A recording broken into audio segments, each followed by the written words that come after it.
નમસ્કાર, હું છું જાવેદ સૈયદ. આપ જોઈ રહ્યા છો ન્યૂઝ ફોર ઇન્ડિયા. વાત કરીશું અમદાવાદમાં થયેલી લાખો રૂપિયાની લૂંટની. અમદાવાદના એલિસ બ્રિજ વિસ્તાર લો ગાર્ડન પાસે થોડા દિવસ પહેલા આંગડિયા પેઢીના કર્મચારી લૂંટાયો હતો. રિક્ષામાં જઈ રહેલા કર્મચારીને બાઇક સવારના કેટલાક અજાણ્યા શખ્સોએ આંતરીને કર્મચારીની આંખમાં મરચાની ભૂકી નાખી લાખો રૂપિયાની ભરેલી બેગ લૂંટી આરોપીઓ ફરાર થઈ ગયા હતા. આ કેસમાં ક્રાઇમ બ્રાન્ચે 2 આરોપીને રાઉન્ડ અપ કર્યા હતા અને પૂછપરછ હાથ ધરી હતી. અમદાવાદના એલિસ બ્રિજ વિસ્તારના લો ગાર્ડન પાસે 10 જુલાઈના રોજ રિક્ષામાં જઈ રહેલા આંગડિયા પેઢીના કર્મચારીને આંતરી બાઇક સવારે અજાણ્યા યુવકોએ કર્મચારીની આંખમાં મરચાની ભૂકી નાખી લાખો રૂપિયા લૂંટી ફરાર થઈ ગયા હતા. આ કેસમાં ક્રાઇમ બ્રાન્ચે દાણીલીમડા નજીકથી 2 આરોપીઓને રાઉન્ડ અપ કર્યા હતા અને પૂછપરછ કરી હતી. આ કેસની વિગત આપતા એસીપી ભરત પટેલે જણાવ્યું હતું કે 10 જુલાઈના રોજ એલિસ બ્રિજ પોલીસ સ્ટેશનમાં ગુનો નોંધાયો હતો. ત્યારબાદ આ કેસમાં 2 લોકોની ધરપકડ કરવામાં આવી હતી. આરોપીઓ છેલ્લા 1 મહિનાથી આર કાંતિલાલ આંગડિયા પેઢીની રેકી કરતા હતા. એસીપી ભરત પટેલે વધુમાં જણાવ્યું હતું કે આ કેસમાં જબ્બાર ઇકબાલભાઈ અને મોહમ્મદ જાવેદની ધરપકડ થઈ છે. ક્રાઇમ બ્રાન્ચે બંને આરોપીઓને દાણીલીમડાથી ઝડપી પાડ્યા છે. આરોપીઓએ આંગડિયા પેઢીના કર્મચારીઓને રેકી કરી હતી, લૂંટનો પ્લાન બનાવ્યો હતો. આરોપીઓ પાસેથી કુલ 36.50 લાખનો મુદ્દામાલ જપ્ત કરવામાં આવ્યો છે. અગાઉ જાન્યુઆરી 2023 દરમિયાન આરોપી મોહમ્મદ જાવેદે જમાલપુર વિસ્તારમાં આંગડિયા પેઢીના કર્મચારીને માર મારી લૂંટ આચરી હોવાની પર ફરિયાદ દાખલ થઈ ચૂકી છે. કલરના એક્ટિવ પર આવેલા 2 વ્યક્તિઓએ રિક્ષા પાસે જઈ એ લોકોના ઉપર મરચાની ભૂકી નાખી અને એમની પાસે રહેલો પૈસાનો થેલો જૂટવવાની કોશિશ કરેલી.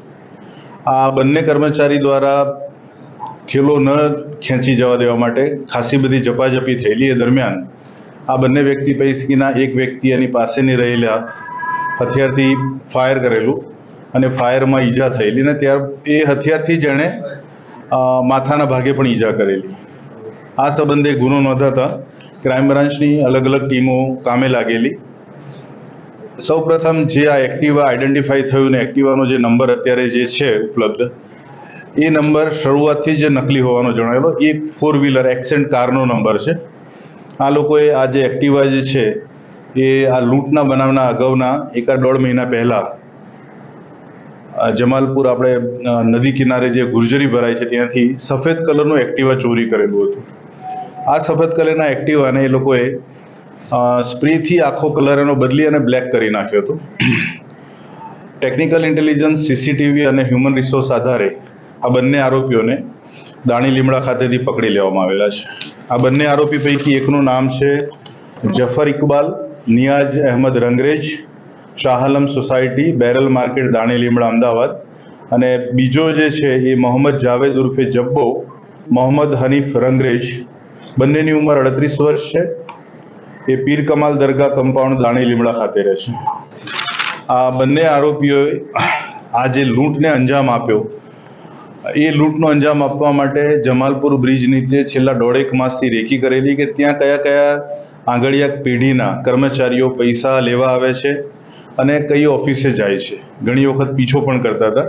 આ બનાવમાં પણ એવું બન્યું છે કે જ્યારે બનાવના આગલા દિવસે એટલે કે 9/7ના રોજ જ્યારે આ લોકો આ જ બંને કર્મચારીઓ જે આર કાંતિલાલ આંગડિયા પેઢીના કર્મચારીઓ છે એ જ્યારે પૈસા લઈને નીકળ્યા ત્યારે તરત જ એમનો પીછો કરવા માટે એમણે કોશિશ કરી, પણ એક્ટિવા કોઈ પણ સંજોગોમાં ચાલુ ના થવાથી એમને એ દિવસે 9/7ના રોજ એ પ્લાન એમને પડતો મૂકવો પડ્યો અને એ જ રીતે 10/7 એ લોકો ફરીથી પીછો કરે છે અને આ ગુનાને અંજામ આપે છે.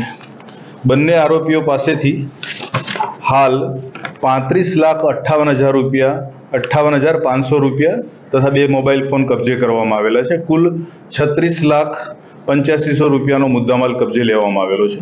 કુલ આ લૂંટ 40 લાખ રૂપિયાની થયેલી હતી જે તે વખતે. આ બંને આરોપી પૈકી એમનો જે ભૂતકાળ છે પ્રમાણે એ લોકો જીન્સની ફેક્ટરીમાં કામ કરતા હતા અને ત્યારબાદ ઓટો રિક્ષા ચલાવતા હતા. એ પૈકી જે આરોપી જે છે એની વધુ પૂછપરછ દરમિયાન મોહમ્મદ જાવેદ જે છે જબ્બો, એણે 1/1/2023માં જમાલપુર વિસ્તારમાં આંગડિયા પેઢીના કર્મચારીને લાકડાનો ધોકો મારીને આ રીતે 28 લાખ રૂપિયાની લૂંટ કરેલી હતી. એ પણ એણે આ પ્રાથમિક પૂછપરછ દરમિયાન કબૂલાયું છે. અને કુલ અત્યાર સુધીમાં આરોપીઓ વિરુદ્ધ ઓન રેકોર્ડ 3 ગુના છે.